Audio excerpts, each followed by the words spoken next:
सहनाववतु सहनौ भुनक्तु सह वीर्यङ्करवावहै तेजस्विनावधीतमस्तु मा विद्विषावहै। ॐ शान्ति शान्ति शान्तिः। ॐ शन्नो मित्रः शं वरुणः शन्नो भवत्वर्यमा शन्न इन्द्रो बृहस्पतिः शन्नो विष्णुरुक्रमः। नमो ब्रह्मणे नमस्ते वायो त्वमेव प्रत्यक्षं ब्रह्मासि त्वमेव प्रत्यक्षं ब्रह्म वदिष्यामि ऋतं वदिष्यामि सत्यं वदिष्यामि तन्मामवतु तद्वक्तारमवतु अवतु माम् अवतु वक्तारम्। ॐ शान्ति शान्ति शान्तिः।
Just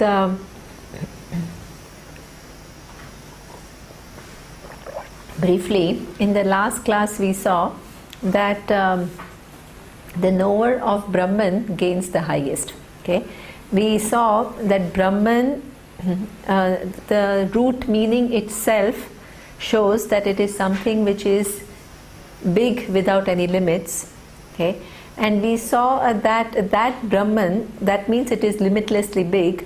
Something which is limitlessly big cannot be other than you, right? Because if you are something else, the other thing cannot be limitless. Okay? And a limitless cannot be produced. That is also the second thing that you have to understand. A limited person doing a limited effort cannot produce the limitless. It's impossible. So that means if there is limitless, it's already there. Okay? If it is already there, what are we doing? Okay? We are not trying to create something through our actions. We are just trying to see what is. So therefore, the whole pursuit is that of understanding. It's a cognitive pursuit.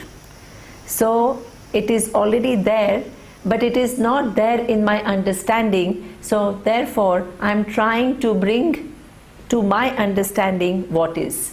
So this is why you call the knower of Brahman. Okay, we are not producing a Brahman which is not already there. We are not trying to merge into something. We are not any of that. Okay. Neither we are trying to produce, nor we are trying to modify ourselves, nor we are trying to cleanse ourselves, nor we are trying to reach something which is far away. Okay? It is the limitlessness already is an accomplished fact. And if it is an accomplished fact, and if I don't see it, then what do I need to do? I just need to tune in my mind with what is. So therefore, the nature of the pursuit is also described here. Brahmavit, the knower of Brahman. Okay? And what does he do? He gains the highest. That means that by knowing myself as limitless, which is what really I want to be behind all my pursuits, I want freedom from my limitation. all sense of limitations that I feel, and knowing this reality will free me from the false notion of limitation that I have, which is about myself. Right? Now, the nature of Brahman is described. These three, Satyam, Gnanam, Anantam, these are defining words. They are not adjectives. The adjectives do the job of distinguishing one object from the other objects belonging to the same jati. That is one function of adjective. Okay. Sometimes the adjectives also use to make you see one thing which is other than the other. So for example, two jatis. A flower, but when I say rose, then I mean that it is not lily. Okay, so that means that is one object from the other object. One, we saw the use of adjective to distinguish one lily from all the other lilies. Okay, in the other case, I am using the word rose, and it both rose and lily are nothing but flowers. But when I say rose, I eliminate every other flower. Okay, but that it's a noun. Okay, so that noun is used to distinguish one object from the other object, and the adjectives further restrict it to know what exactly, which rose am I talking about, right? Here, since Brahman is not one of the things in the universe, the words are not used as adjectives, they are used as defining words. Okay. Now in the Bhashyam, Bhashyakara also says, why do you need to describe something where there is no distinction? So he gives one example. He says, Akasha, which is a space, is only one. So when we talk about Akasha, if somebody wants to know what is space, you have to use some words to define what is space. Okay. Now that those words are not used to distinguish one space from other space, but it is used to define what do we mean by the word space. Okay. And according to the traditional teaching, the word Akasha is defined as Avakasha Pradatru, that which accommodates everything. Everything exists in which. Okay. So when I say Avakasha Pradatru, that is not an adjective, it is a defining word for something which is only one. Similarly, for Brahman, which is only one without the second, three words are used: Satyam, Gnanam, Anantam. Then he further says each word is related to Brahman. Each one is defining Brahman. Okay, so that means, what does it mean? Brahman is Satyam, it is existent. Okay. Brahman is Gnanam, it is consciousness, and Brahman is Anantam, it is limitless. Okay. So that is, one is the Lakshya, that which needs to be defined, which is Brahman, and the others are Lakshana. They are defining words. Satyam, Gnanam and Anantam, three words define what is Brahman. Each one relates to Brahman. Okay. Now the limited words cannot indicate the limitless, so in order to overcome this problem, the words are used not as Vachyartha, the direct meaning of the word, but Lakshyartha, the intended meaning. Okay. So now the word Satyam means existence. Okay.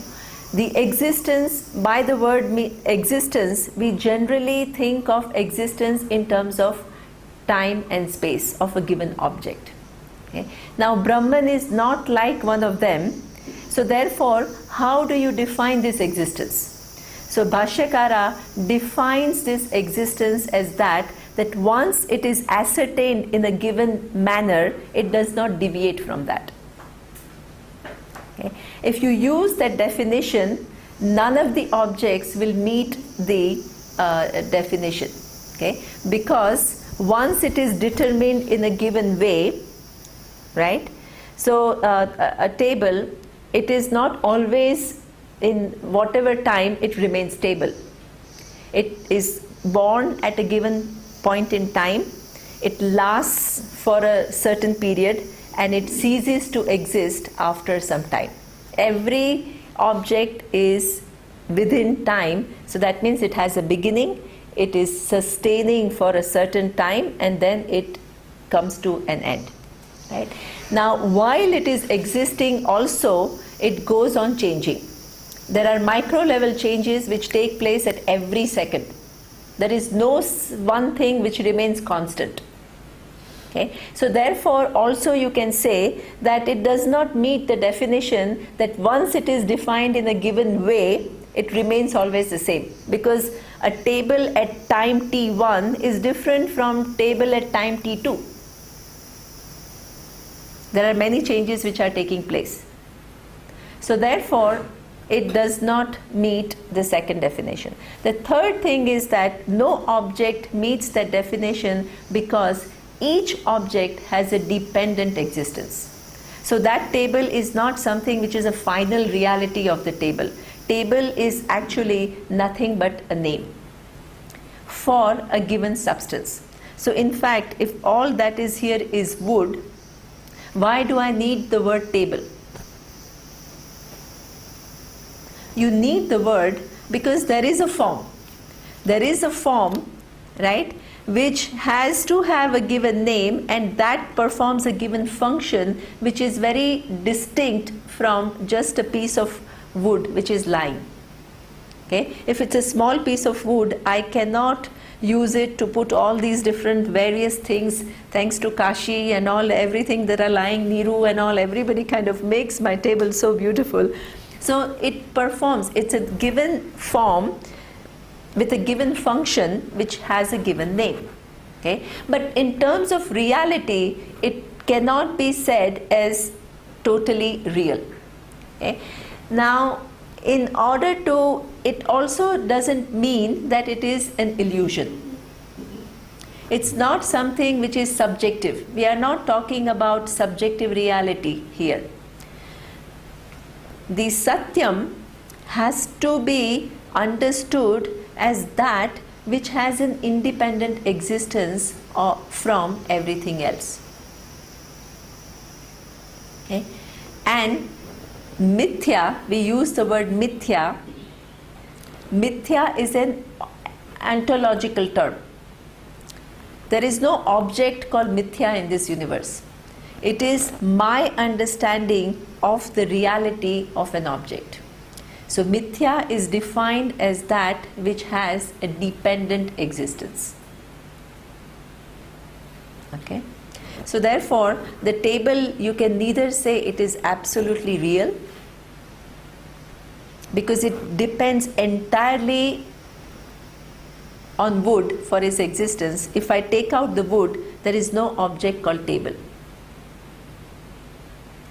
Nor I can call this table an illusion or subjective something which is just a magic or anything like that. It is there. But it has that in-between reality. And this is what we call Mithya. Okay. Now every object in the universe, as we have seen, is something which has a dependent existence. Because you should not conclude, with reference to this example, table is Mithya, and then you think wood is Satyam. Satyam is that which has an independent existence. But you are not here to learn that now wood is the reality. No. Okay? Wood itself is something which is Mithya, which has a dependent existence upon the tree. The tree itself is Mithya, it has a dependent existence on molecules, cells, molecules, atoms, particles. So each one for the time being becomes the Satyam, but in turn when you look at something more fundamental, it becomes Mithya. So therefore there are levels and levels and levels of Mithya. It is, mithya is amazing, it is nothing but forms within forms, within forms, within forms, within forms. In one object called table, it is actually nothing but forms within forms. And so many that ultimately you don't even know what is the building block of this object called table. Okay. So therefore, every object is mithya, then what exactly is the nature of, then can you say that every object is mithya and you cannot find the final substance? Then you can say, can you say that there is nothing as the basis of everything? No. Logically, it's impossible to have things coming from nothing. Okay. So there, what Vedanta is pointing about is that existence which is the basis of everything. It is there, okay, from which there is the subtlest objects that science talks about come about. Okay. Then they get further refined into further complexity. The particles come together and become atoms. The atoms join together and start taking different forms. Each one begins to have different characteristics, and this is how you make this whole complex universe. At each level, there is an increasing complexity and increasing attributes which are acquired. What is not there in particles, when particles come together, atom gets certain characteristics that particles don't have. Okay. Then when atoms come together, they become a given object which inherently don't belong to atoms. At each level, there is a coming together of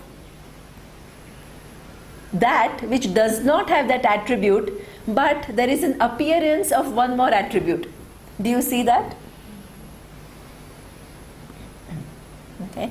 And this is how at every level, it is not that there is one existence which is down below and everything else is just, reducing to that. At every level, there is an existence. Existence is something which is invariable in all. When you say table, table is. When you shift your vision to wood, wood is. Tree is. Atom is. Particle is. The is the invariable. It is in and through everything. It is not like a submarine which is down below and on which everything else is built. It is in and through everything, and at the same time each of these attributes it acquires which are only as though which has a dependent existence.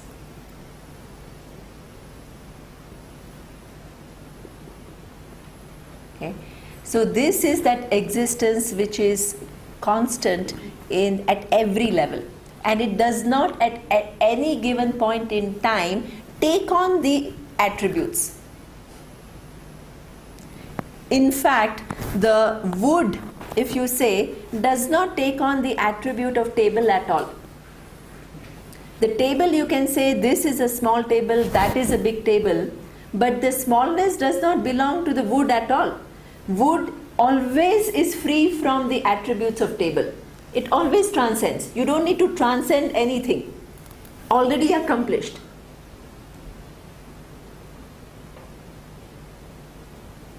Okay. Already the atoms transcend any attribute of wood. Already a fact. At each level, if the previous level transcends the attribute of the other level, then what to talk of the fundamental existence which is always free from any attribute which is acquired at any level, already free.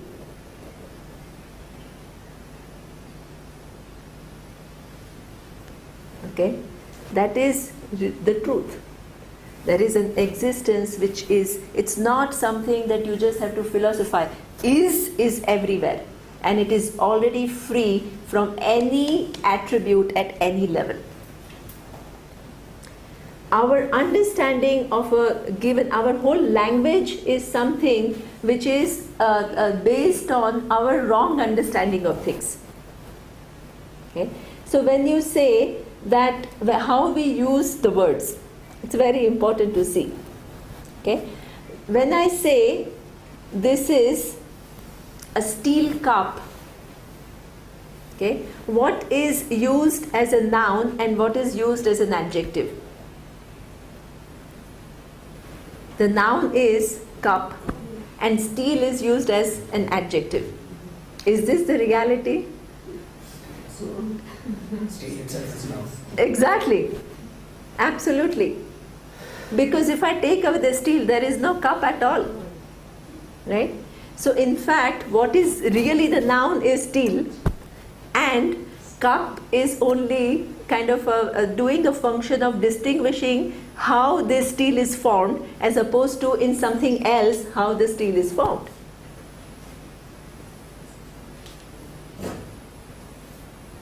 Okay. So our whole understanding, what is the substance, we make it into an adjective, and what is a form, we make it into a noun.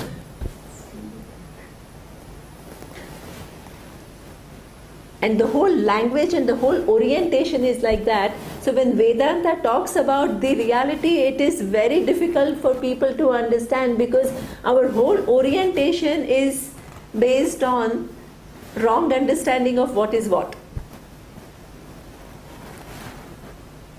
Okay.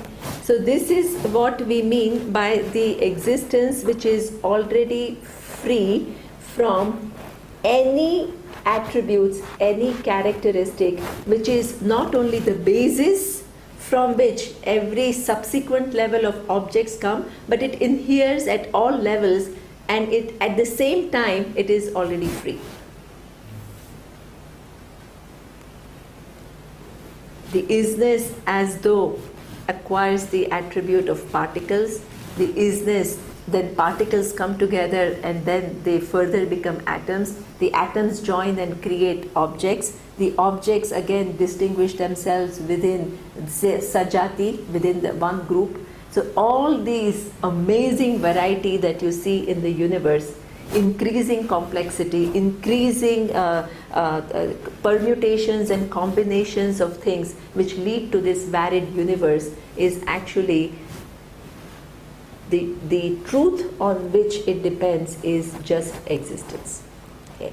Now the second thing that we have to understand about this existence, you can say, yes, this existence is in and through every object.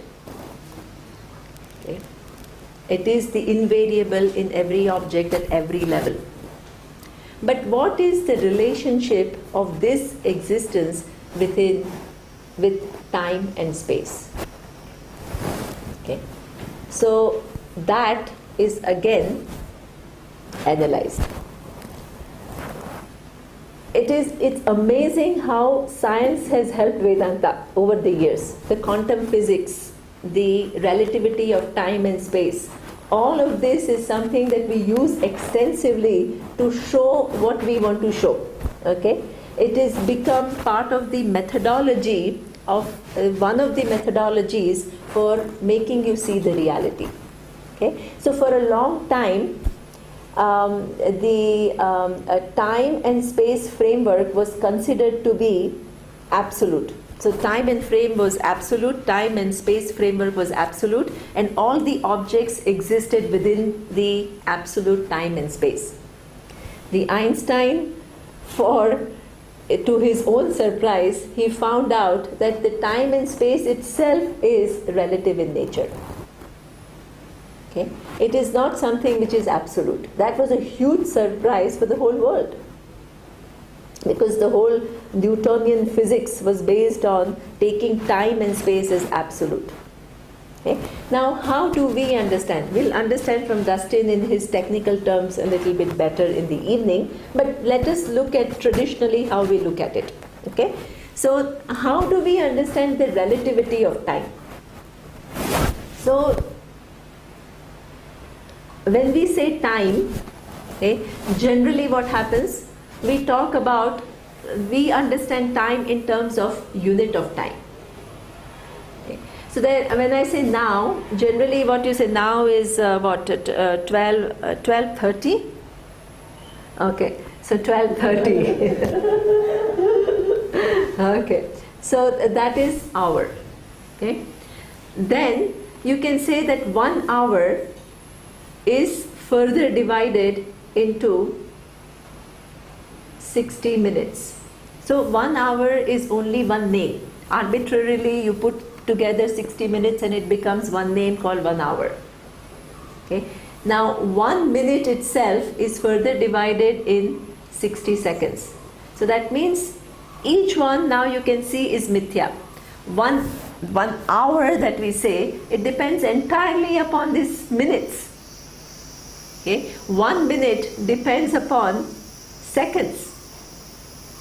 Okay. Now 1 second is further divided in microsecond, nanosecond, and it just goes on and on and on. So this entire, all these different units of time which combine and create another unit of time, they depend upon one existence, okay, which is free from any unit of time. That is the basis on which different units are superimposed. There is existence which then needs to be measured, and then we come up with units of time. And that existence again, just like in terms of object we saw, it is not something which is below everything, it inheres everywhere. When we say 1 hour, we say 1 hour is, minute is, second is, microsecond is, nanosecond is. That is something which is always there, and we want to measure it in terms of time, and we devise different units to indicate what time we mean. Okay. That is one way of looking at the relativity of time, and the existence that we are talking about is not a given existence, but it is the existence which is the truth of time. And being the truth of time, it is not limited in terms of time, and therefore we call it time-wise limitless. Free from being limited by time. So the existence which is not a given object, but it is the truth of all objects. The existence which is not subject to time, but it is in and through, which is the truth of time. Okay. There is something which then, as though, acquires all these attributes. Right? Then we talk the other way of looking at relativity of time. If you look at some examples from, I think, modern science, there is this classic example of the twins. Okay, there is one twin who stayed on Earth, and the other one did space travel. Okay, now the way the two age is totally different. So the person who stays on Earth ages much faster, and the person who goes out in the space, so he is still much younger, whereas the person on the Earth is aging much more. So that means that the way the time applies when you leave this atmosphere is not the same at all. Okay. And this is where you also see that the relativity of time, it is not something which is absolute, which always remains exactly the same. So there is an existence which is the basic thing upon which different units of time are superimposed. You have to have something in order for even the concept of time to have its basis on.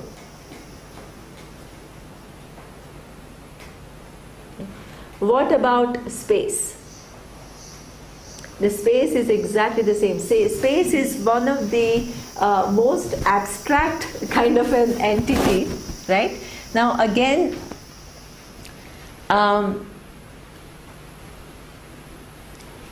if you look at the traditional example, how do you capture space? It's very difficult. There is only one space. How do you capture space? One of the easiest ways to make people understand the relativity of space according to our tradition is you generally talk in terms of distance. So every distance is calculated in terms of the space in between, right? So you have, let's say, 1 foot, and there are 2 points, and then there is a distance between 2 points in this space, right? Now if you look at, it's a finite distance of 1 foot. But if you shift your attention in terms of number of points, then what happens is that every point can be further divided and divided and divided, and it can go on into infinity. You can never come to any finality. So the question is, how can infinite points create a finite distance?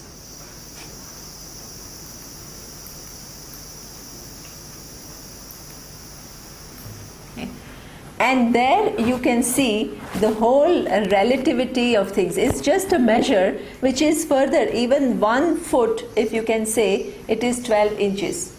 12 inches is then, further divided into, how do you say, micro? 30 centimeters and then centimeters, and then it goes on and on and on. Okay, and then in terms of points, then you just keep on. There is no end, right?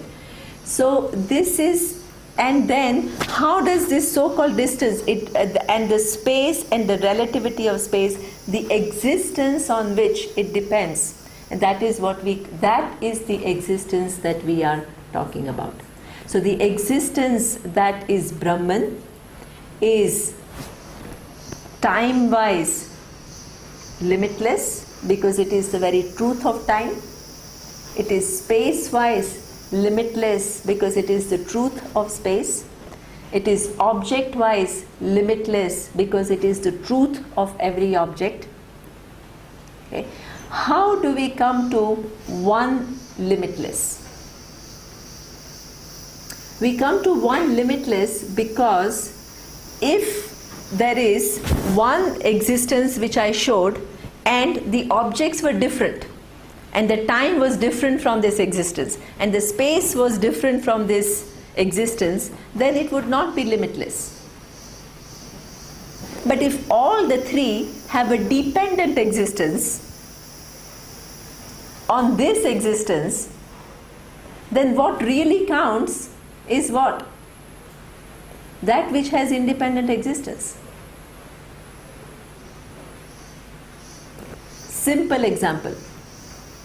Okay, you see thousands of ornaments.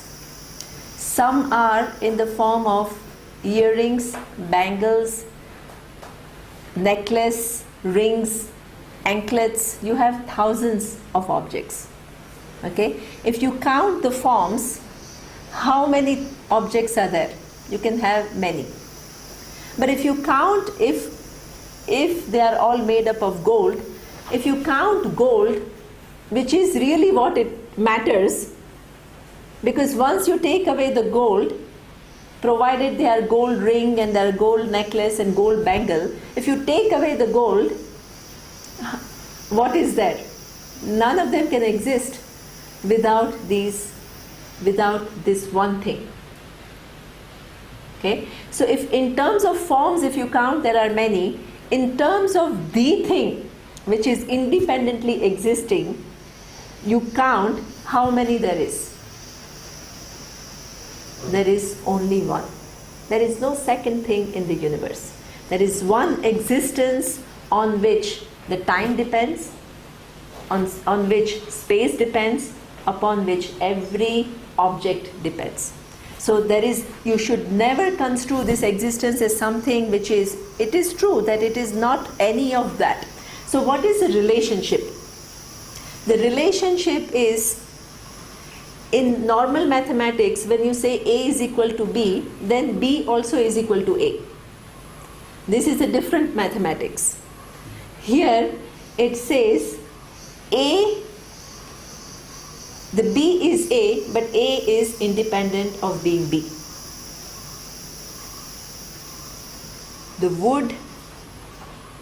the table is wood, but wood is not table. Okay? Everything in this universe depends upon one thing, and that one thing does not depend upon anything. Neither it depends upon anything, nor it takes on the attribute of any of those things. It is totally free. It is already free. You don't have to do anything. It is already a fact.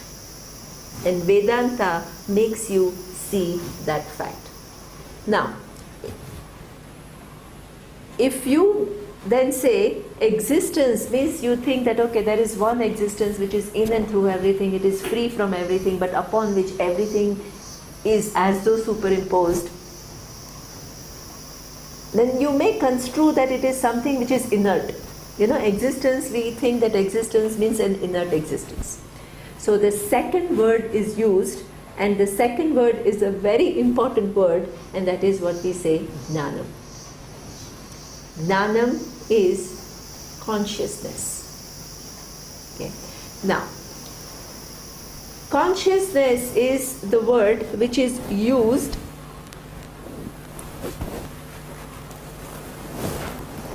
when I say consciousness. Generally, the person thinks about one's own personal consciousness. Okay? Because that's how we understand consciousness. Very often people understand consciousness to mean the self-reflective capacity. Not only you know what is going on in the world, but you also have some capacity to look at yourself looking at the world. Okay?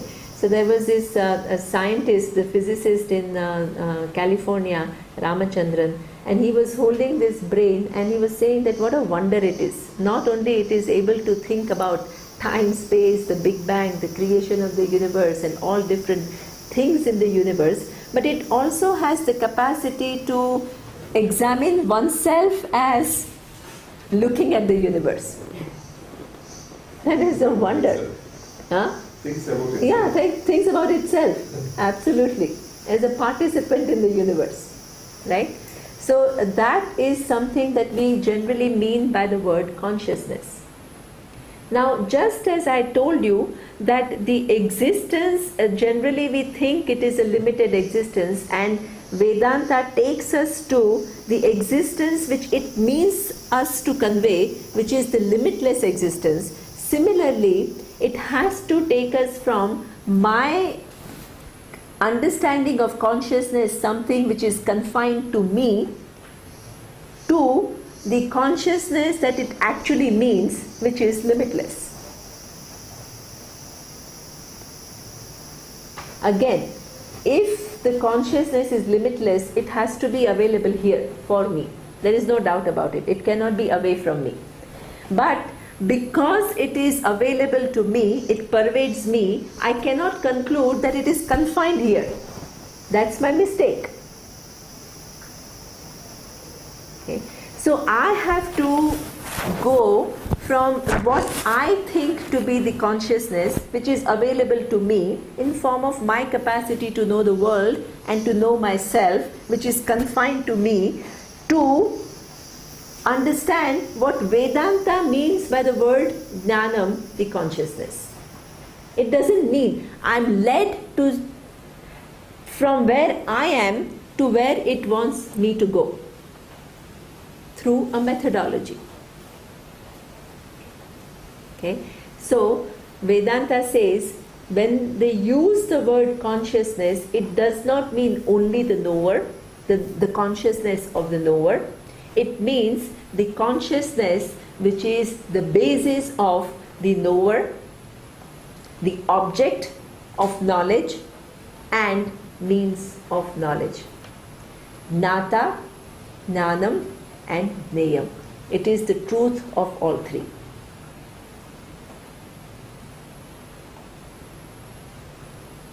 Okay. We will look at each one of them maybe in the next class, how this consciousness that Vedanta wants us to convey is the truth of all three and not something which is personal to you. Right? So that we will see in the next class.